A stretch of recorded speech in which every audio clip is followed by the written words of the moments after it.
মাদ্রাসার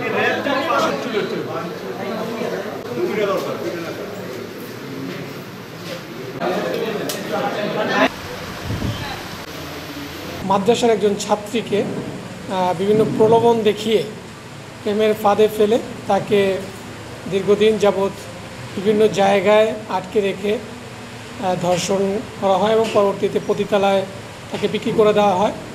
এটা নিয়ে এলাকায় একটু ভালো আলোড়ন সৃষ্টি করে। সে লক্ষ্যে আমরা আমাদের কার্যক্রম শুরু করি, আমাদের গোয়েন্দা নজরদারি বৃদ্ধি করি। এখানে একটি বিষয় ছিল যে মেয়েটি মাদ্রাসায় পড়াশোনা করত এবং ছেলেটি ছিল অন্য ধর্মাবলম্বী, হিন্দু ধর্মের। তো এখানে তার পরিচয়টা গোপন করে এই প্রেমের কাজটা করে। মূলত এরা দুজনই সোশ্যাল মিডিয়াতে একটা অ্যাপ ভিত্তিক একটা সোশ্যাল মিডিয়ার মাধ্যমে তারা কাজ করত, যেখানে তারা ব্যবসায়িক কোনো কাজের সাথে রিলেটেড ছিল। সেখানেই তাদের পরিচয় হয়। এই পরিচয়ে ছেলেটি তার পরিচয়টা গোপন রাখে, তার যে আসল যে ধর্মটা সেটা সে পরিচয় রাখে এবং মেয়েটা জানতো না। এটা যখন আমাদের নজরে আসে আমরা এটা নিয়ে কার্যক্রম শুরু করি। কার্যক্রমের শুরুর প্রেক্ষাপটে একটা পর্যায়ে আমরা জানতে পারি যে এই ছেলেটা সাতক্ষীরায় আশাশুনি থানার একজন বাসিন্দা এবং তার বয়স অ্যারাউন্ড 20-20-এর মতো করে। এবং এই মেয়েটিকে তারা প্রায় 20 দিনের মতো একটি হোটেলে রেখে তারা নির্যাতন করে এবং একটা পর্যায়ে যে ছেলেটার নাম শুভজিৎ, এই শুভজিৎ যখন আপনাদের এই বিভিন্ন মিডিয়ায় প্রচার হওয়ার পরে সে যখন বুঝতে পারে যে তার সাস্টেন করা ডিফিকাল্ট হয়ে যাবে, পরবর্তীতে সে সাব্বির নামে একজন তার বন্ধুর কাছে তাকে দিয়ে দেয়। দেওয়ার পরে এই সাব্বির তাকে একটি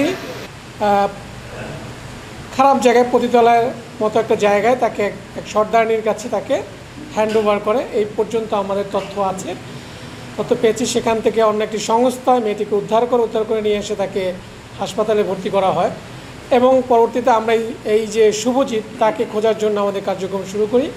এবং গতকাল আমরা জানতে পারি যে শুভজিৎ সাতক্ষীরাতে আছে এবং সে যখন সোশ্যাল মিডিয়াতে এইভাবে যখন প্রচার শুরু হয় তখন সে যখন বুঝতে পারে যে আইনশৃঙ্খলা বাহিনী তাকে তার পিছনে লেগেছে এবং তাকে খোঁজাখুঁজি শুরু করেছে, তখন সে গত কয়েকদিন যাবতই পার্শ্ববর্তী একটি দেশে পালিয়ে যাওয়ার চেষ্টা করে।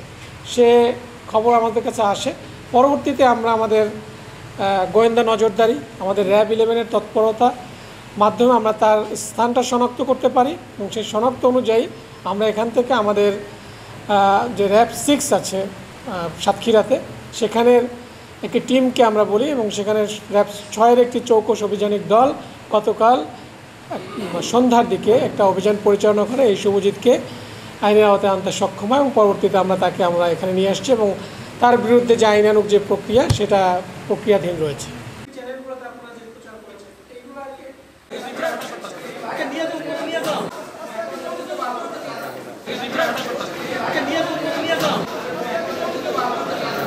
বান্ডেল থাকলে প্রতি সেনমানিতে টাকা বাঁচবে।